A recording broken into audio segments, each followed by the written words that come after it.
Ladies and gentlemen, welcome back to another episode of Idiosyncratic Fables, where the whole premise that I've wanted to set the stage, if you will, is that everybody has a story to share, and I want to hear yours. But more specifically, I firmly believe that every single person is worthy of love. And quite honestly, we need more of that in our world today more than ever. Just take a look across the social media and or your local news, and I don't need to go into any more detail. Regardless of where you stand, we need more love in this world, period. More community outreach, more hugs. I'm a huge fan of hugs. I'm probably going to get a t-shirt that says free hugs just because of that. Anyway, I could go down that rabbit hole, but that is not our focus today. Before I introduce this month's guest, a little bit about what I've been up to. Last episode spoke to you all about my progress as far as my first book that I've been writing. Well, it is now writ. I am proud to say that it is complete. The first rough draft, if you will, is finished. It is currently in the hands of my editor. Trust her with my life. I can't wait to see what she says about just the story in general, but curious to see what kind of corrections are needed. And then after that, we're going to purchase the pack of ISBNs. We're going to track down an actual cover design artist because I believe that all artists are worth their pay. And then we're also going to register it with the Library of Congress and get that copyright squared away. And we're looking at a possible published date of January or February 2026. So keep your eyes peeled. If you are a fan of thrillers, kind of along the same lines as like Stephen King, then my book, Wretched Appetite, is going to be something that you're going to want to pick up. All right. My next guest for the month of September, based in Southern California, she is an audiobook narrator who has narrated dozens of titles across genres like YA, romance, suspense, nonfiction. She's also known for her skillful accent work. Proud SAG-AFTRA member, trained with notable audiobook coaches, including Andy Art, Joel Frumkin, Frumkin, he'll probably tease me about that later on, Rachel Hirsch, and others. Ladies and gentlemen, it is my honor and privilege to introduce to you Shiloh James. Shiloh, thank you so much for being willing to be on the show this month. Thank you, James. It's such a pleasure to be here, as always, and congratulations on finishing your book. That's such a huge deal. Thank It's a you. big step. As a writing major, an English and writing major, I know how hard that is. So many of us start and never finish, and you have gotten the first draft done. Congrats. Thank you. I appreciate that. I remember talking to one of my many coaches, mentors, what have you, over the years, to where they said that writing the book is actually the easiest step. Everything else after that is the hardest part as far as the editing, but more so Yeah, the marketing. And I yeah. went, yeah, Marketing is a thing. marketing is a thing. So we are just going to go ahead and hit the start button, if you will, and get right into these interview questions. Okay. I've broken them up into varying categories, starting with your early and personal journey, and then ending with community and audience. So my first question for you is, you've overcome chronic Lyme and Epstein-Barr illness. How did that journey inform your voice and connection as a narrator? Wow, what a great question. Yeah, I don't. That's such a great question. I'm not sure I've overcome either. Okay. Here's why. Both diseases are widely argued to be diseases that just go into deep remission, if anything. I am going to claim that they are in deep, deep, deep, deep, deep remission. Hey, I'll stand And with you there. every now and then the Epstein-Barr likes to pop itself up, and I'm like, no, we're going to take a lot of all the things I know what to do to pop it back to sleep. But I would say, as someone that spent the majority of her life um, facing some kind of illness, I have a unique perspective on how much life is to be relished. I have a unique perspective on relationships. I have a unique perspective on everyday living.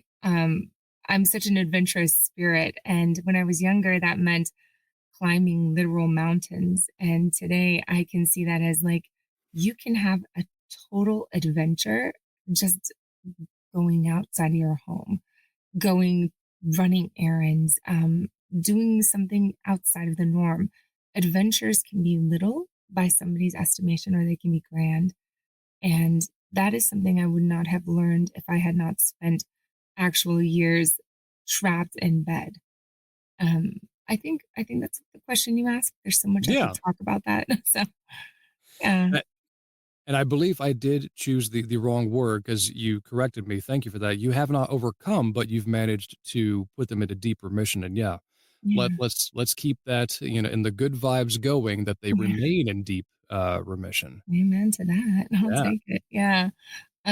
In regards to Lyme, I do claim health, and so I do think of it as health. And it's so funny because I will have people ask, like, "Oh, do you have any chronic conditions?" And I'm like, "No, I'm good now."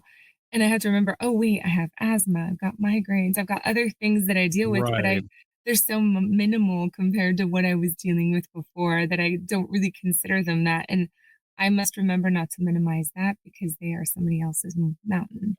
Correct. Um, and so, if anything, it's helped me appreciate that everybody has something major that they're struggling with, that they're hiding. That's right. Yeah. So Oh, with the next question, yeah. what motivated you to transition from performance arts into audiobook narration? And how did your literature degree influence your narration style? Another great question. I can always count on you for great questions. I, you know, I was sick for so long. I had to take a real big step back from performance art. I'm such a creative person. I channeled my creativity into other types of artistic forms, but I pretty much was told no more theater. You're not going to be able to act on camera. Not for you. Go away. And so I had to transition my degree from theater to that of English and writing. And I just kind of went, okay, next step in life. And many years later, I met someone in the industry who brought me in and said, you could do this. And it was such a huge gift that that person offered me and trained me to become an audiobook narrator. And I have listened to audiobooks my whole life. And so being able to do something that I never thought was a real job worth attaining, and to be back in acting and be back performing and to be reading every day is it's a miracle gift. I don't know if that makes any sense. The kind of gift that you're given that you almost hold with a more soft hold, a preciousness, Sure. because it's everything I've ever wanted. That's And so fantastic. it's fantastic. This is what I do, and I again, forgive me if I missed it. I have a migraine today, so if I missed part of your question, just reel me back in. No worries at all. No worries at Okay. all. So tell us about your home studio setup then. Why the AT-2035, Scarlett Solo, and Audacity? Um, Any tips for narrators trying to build their own setup? well, honestly, cost. Let's be real. I'm now at the point in my career where I'm almost 100 books, and I'm Woohoo! now looking at things. I'm now 3 years in and looking at this going, "Okay, it's time to upgrade."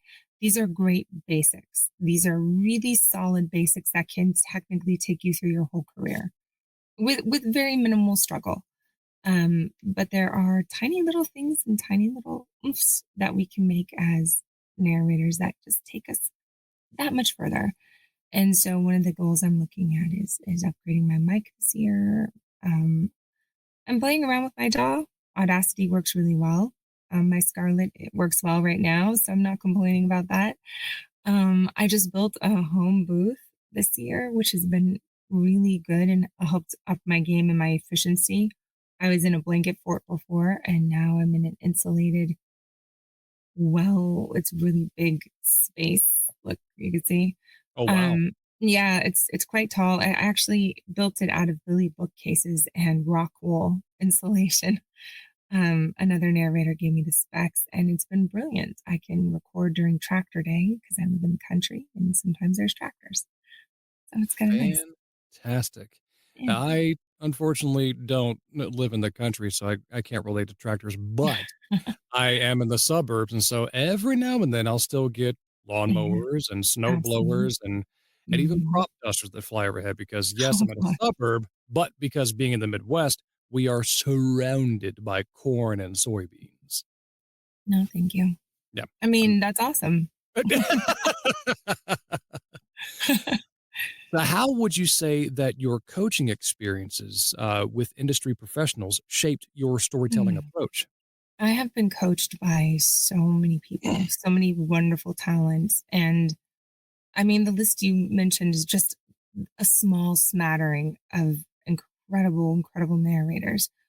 I do have a theater background. I was trained in theater through most of my childhood and young adulthood, um, but I needed brushing up, and Joel Frumkin has a fabulous class on acting for audio that I took that was a really great reminder of the basics of acting. Highly recommend. On top of that, Rachel Hirsch is fantastic. She has a similar vocal profile in the sense that she has a higher register, not as much texture to her voice. She has a much more clear sounding voice than I, but she helped me very early in my career on how to do different voices. How do I sound like a man? How do I sound like other women? And to make it real and land. And she helped me with vocal health as well. Andy Arndt is a goddess in this industry for very, very real reasons. She's helped me so much on landing in the romance genre and how to make it sound real and approachable and new and fresh. I could go on and on. Literally every single coach I've worked with, and there have been so many, have helped me. And I am one of those people that I'm a proponent of continuing education. We are actors, but we can get into ruts. We can get into a sound or a rhythm. And some of us, that's beautiful. That's our style. And for others of us, we need to be shaken out of that. We need to be like firmed up. And if we've been doing this for 10, 20 years, maybe it's time that you teach so that we can learn something new. I think the best thing you can do as an actor is continue to grow. The best thing you can do as a human is continue to grow. And coaching, I think, is imperative. Completely agree with that. Yeah. So let's move to your genres that you've done as well as some of the projects. You cover a very wide range from YA to romance and then suspense. Well, yes Which, and no. all right. So, which genres or roles do you enjoy most voicing and why? Yes and no. I would say, while I have covered a wide range, there's still more I want to cover. I am primarily romance. Um, and at the beginning of my career, I came into this as a romance reader, and I thought, "Oh my gosh, this is great." But as you go into it, and I'm sure you know this, James, your voice, your style of narration is going to determine where you land. You have some say. At the end of the day, if you are open to the adventure of yes, you're going to find out where your voice is going to take you. And so my voice decided that she wanted to go into the darkest recesses of romance. And they were books that I never picked up before I started narrating. Okay. And now that I'm close to 100 books, can I now solidly look back and say thank you to my crazy little voice? Because while these are books that have challenged me, broken me, expanded me, they have also shown parts of myself to myself that I would never have met. And I think that's the beauty of this industry. If you have a solid base outside of the booth, if you have a solid fixture of who you are, if you've got a solid connection to your roots, to your faith, to your family, to whatever holds you in this world, you can go and explore what the book world is going to show you. And so for me, I have found that I do love my YA. I love my historical fiction. I love thrillers and suspense, and I love romance. And what I've discovered within romance is I can do humor, I can do it really well, and I can do dark really well. And I am grateful because it has shown me more and more of the light inside, as well as coming to terms with who I am in the dark. That's wonderful. I Thank you. love that. Are there recent or upcoming releases you're particularly excited about, like Their Cursed Wolves or The Rebel, for example? And what made those narrations stand out? No, God bless you for your research. My gosh. I Um, dig deep. yeah, yeah, you're like hot ones over here. I love that With show. I know without the pain of the chicken wings. Thank you. Right. Oh my gosh. Um, I would say I was really honored by The Rebel, as you know, having worked on a TJ London book or two. Um, the amount of how much she asks you to step up and inhabit these characters. I've been a fan for years. You know that we met at the Sovas supporting We her. did. Well, I was supporting you guys, and I it was a huge honor to be able to work on that project and to be pushed and expanded as an actress and a chance to be able to be characters that I don't get to be in other books. That was quite fun. I got to be a hooker, a companion, a lady's companion, let's be clear, and Yes, yes. a best friend, a frontiers woman. So it was great fun. Um, in regards to other books that I'm really proud of recently, I'm honestly proud of everything I do. I bring all of myself to it. I would say one of the rom-coms I'm really happy about recent two of them actually. I would say the Sarah Smith books that I've done recently, Dessert Flirt Repeat, Snow Ice and Spice. Really, really fun. I co-narrate those with Aiden Snow. Um, I just did Date and Switch with by Willow Sanders, and that is I have to speak multiple languages in that. Ooh. Uh, Ooh. mm, not sure French is my strength, but I dug deep for that, Hey, you and and me both. it was fun though. And I did that with Walker Williams, who's a fantastic co-narrator as well. A couple that have broken me that I love. Um, was Without the Moon, Act One by Larissa C. Moyer, co narrated in duet with Sean Masters. That book is, I think, important. If you can handle the triggers, highly, highly recommend you read the triggers. Mm. And if you cannot read what happens in the last four chapters, she does a summary on her website. The reason why I say it's important is because the subjects covered in this are often not discussed in regards to men. And I'm giving a bit of a spoiler. It's important because it happens to men just as much as women. And Ah, so she takes you on an emotional journey through the traumas and healings that come through trauma. oh, It's wow. beautiful and heartbreaking. Another book I'm really super proud of. I'm honestly, I could talk about them forever. I'll just give one more. I mean, I'm so proud of everything. And grateful, grateful beyond measure.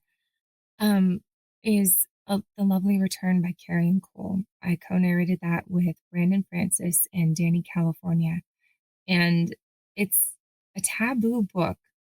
I say this because every time I try to describe a Carrie and Cole book, it sounds unhinged.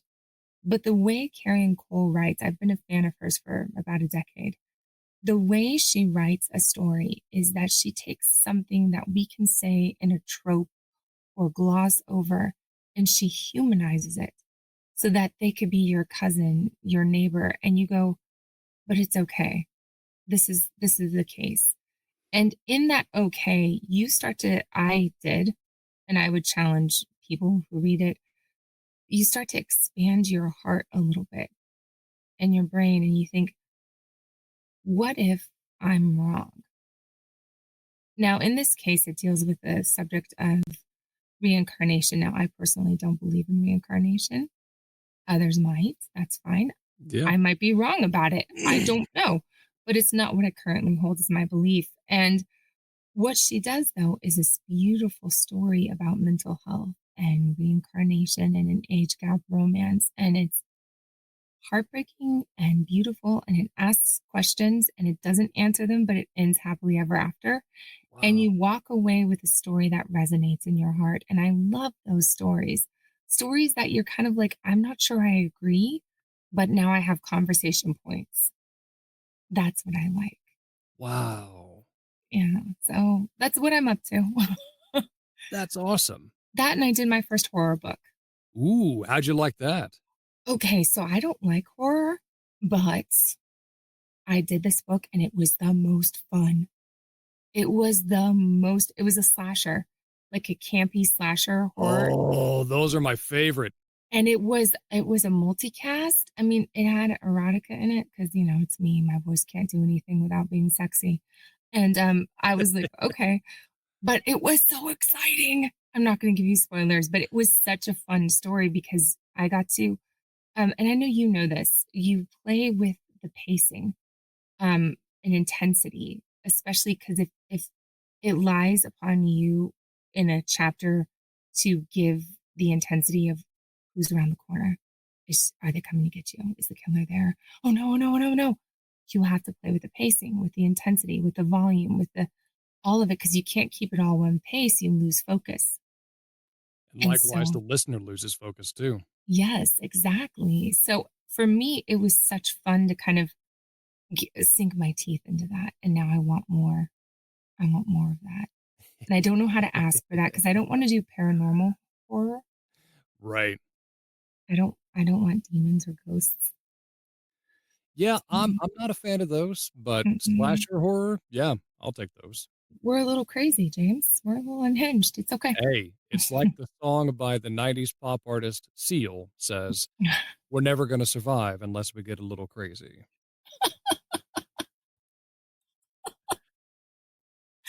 That's epic. You Thank just you. dropped that. I'm here for it. Thank Oh, you. yeah. All right. You also do creative work off the mic, painting Yeah. furniture, quilting, dancing. How do those artistic outlets feed into your narration sessions? Mm, another great question. Um, I was talking about this at a retreat recently with other narrators, and we were discussing the guilt we feel about not being able to get to the projects we have started and not finished, like crochet or quilting or painting. And something I came to terms with a few years ago in the midst of illness is just because you have to put aside a project for a certain amount of time, it could be a week or years, doesn't mean that it doesn't live with you and that you aren't that artist. It just means that right now you're breaking from it. So, something I do in my office is I have sectioned off my office into areas of creativity, of happy, if you will. So, every time I walk into my office, I feel excitement. So, in one area is my booth and my work, which I'm excited about. Another area is my exercise area, which I get excited about. My other area is my quilting, and my other is my painting. Quilting also involves crochet. And in that is also a really nice, cozy couch with a television across that I can watch as well.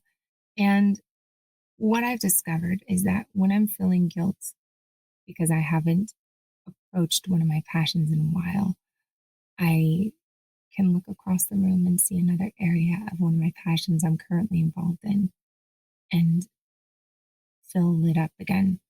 And remember that this is a room that is constantly buzzing with the energy of creativity and that I am grounded because of this, that a creative being is always a creative being. So, what it does is it grounds me. It keeps me going. It keeps my brain moving. And it also helps remind me that this booth is not everything, but maybe today it is. Maybe tomorrow it's not. And that's okay. I like that. Thank you. Sorry, allergies are getting to me. We're in the Oh, ragweed season. That's one of my allergy knuckleheads that'll get to me. It's like pollen in the spring and then ragweed in the fall. same, same, same. Blech. Sorry. Mm. No, no, it happens. All right. How do you maintain balance between your personal creative energy and the demands of performance work? Mm. Can you reword that? Because That's I'm all. not. Yeah, that's all I had written for that one. So, in other words, between your personal creative energy, so going back to the painting, quilting, and Mhm, crocheting, your different rooms or sections within your office, mhm, and also life outside the booth. How mhm, do you find balance between all of that and what you do in the booth versus what you do outside? mm. I hired an assistant. I hired someone to help me with my schedule because I am a gun ho personality. I am full force 24/7. You got to slow me down. I think one of my life lessons and the reason why I was gifted chronic illnesses was to learn to rest. And so I never want to get back to the point where I'm spending months in bed. So I hired someone to come in and help me slow down my schedule. So I have weekends off and or at least one day a weekend. I'm most weekends 2 days, every weekend 1 day. But that has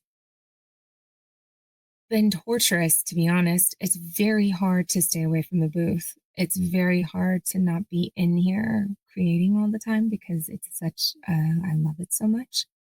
Um, but if I don't get out and touch grass metaphorically, I can't actually because I'm allergic. But if I don't get out and see family, see friends, if I don't sit and do one of my creative things, I'm not touching base with me. So I have nothing to give to my work. It's just an echo of a shell of Shiloh. If Mm. I don't get back out there and find who I am and remember who I am and ground myself through exercise and color and people and life and taste it, I can give you nothing of experience in the booth. I can only give you regurgitation.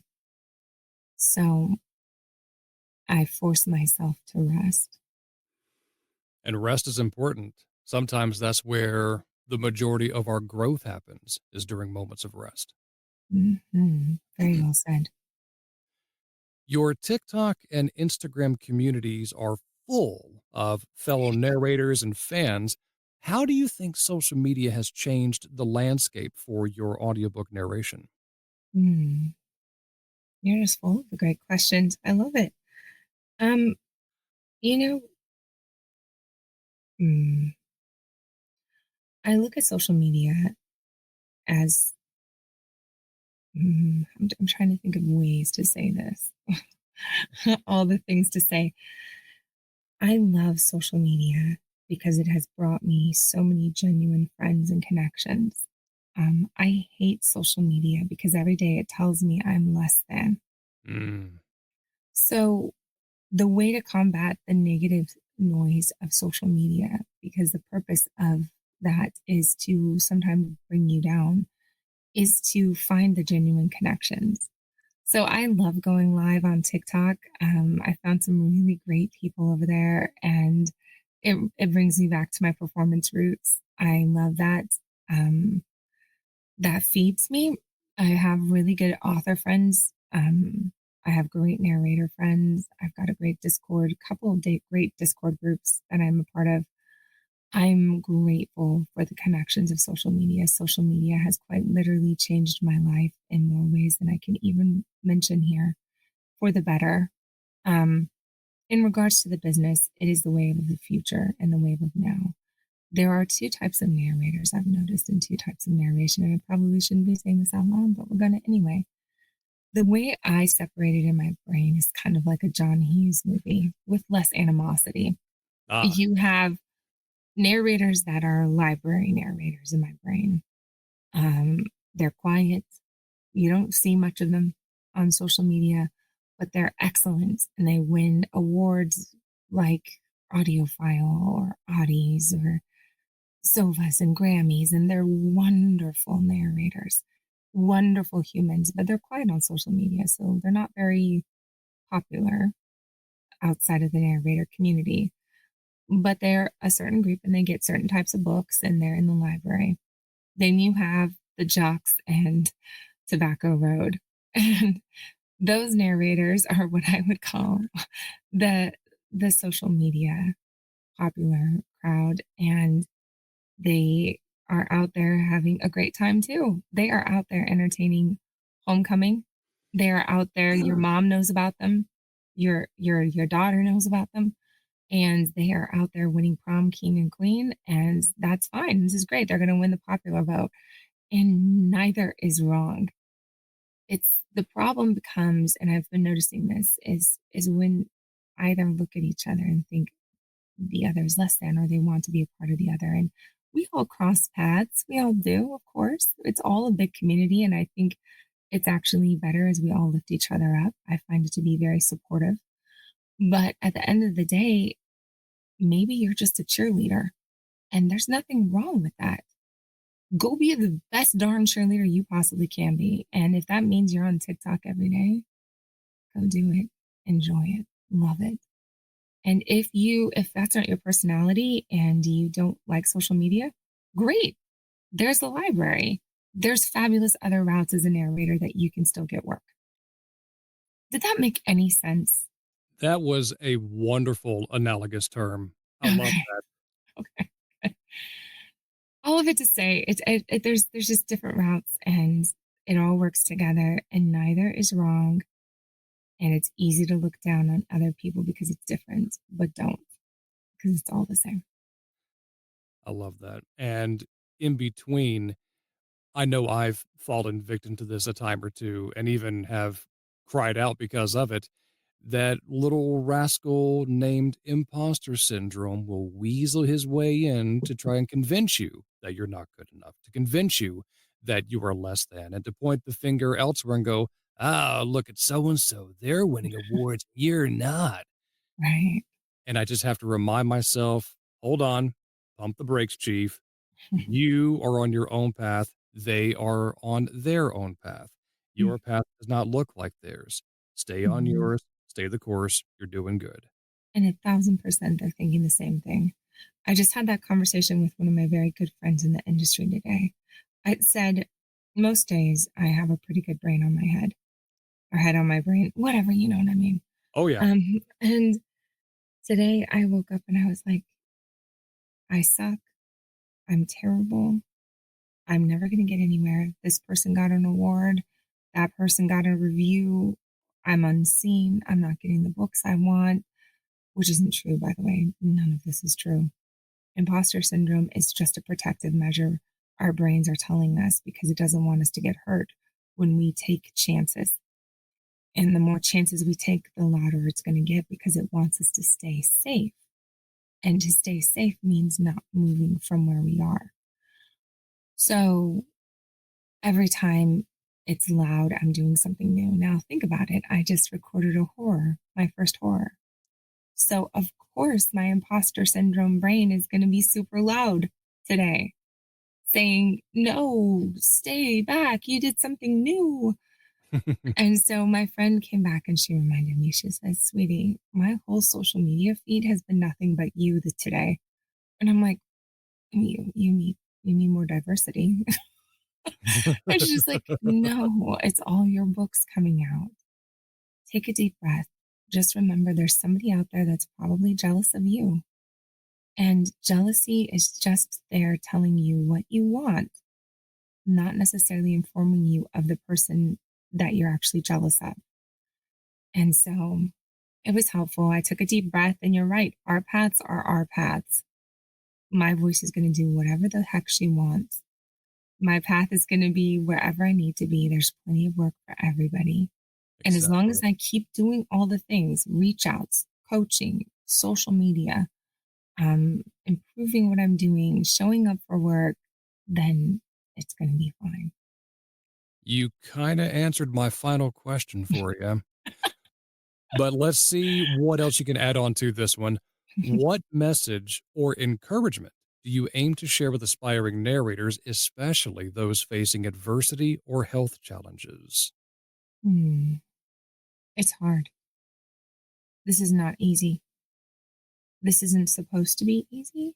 I'm going to quote Tom Hanks' character from uh, A League of Their Own, famous quote. Oh, love that movie. Yeah.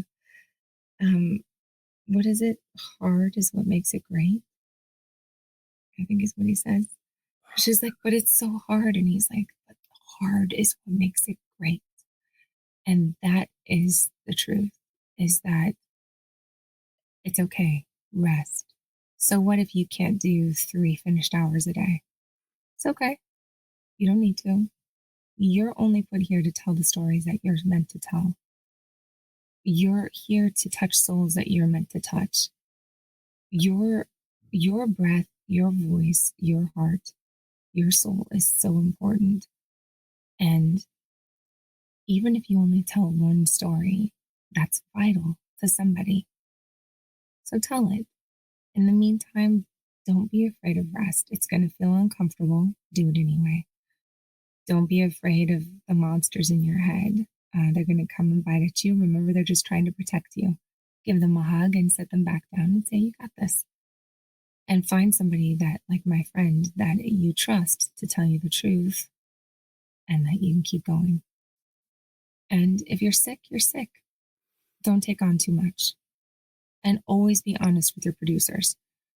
Tell your producers what's going on. That's all they want to know. Don't wait on those emails. Don't think, oh no, I can wait. They're going to hate me. No, tell them, hey, I have a cold. I cannot work today. I'm so sorry. I will have the files in on X amount of date. Here's what I have so far. That's my advice. It's not pithy, but Fan. it's real.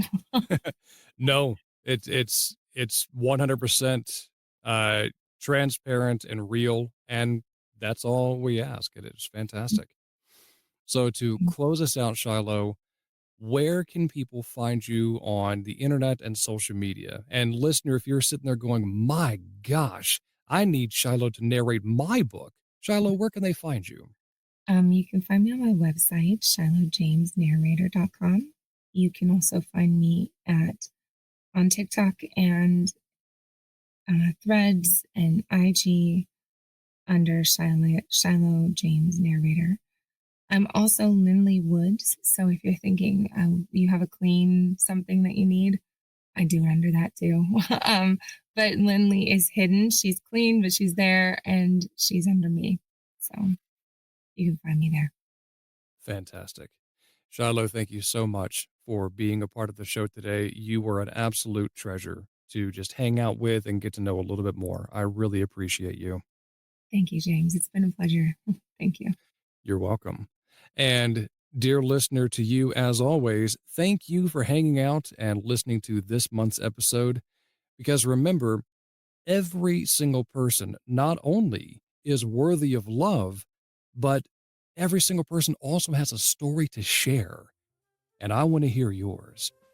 So until I talk to you next time, peace be with you.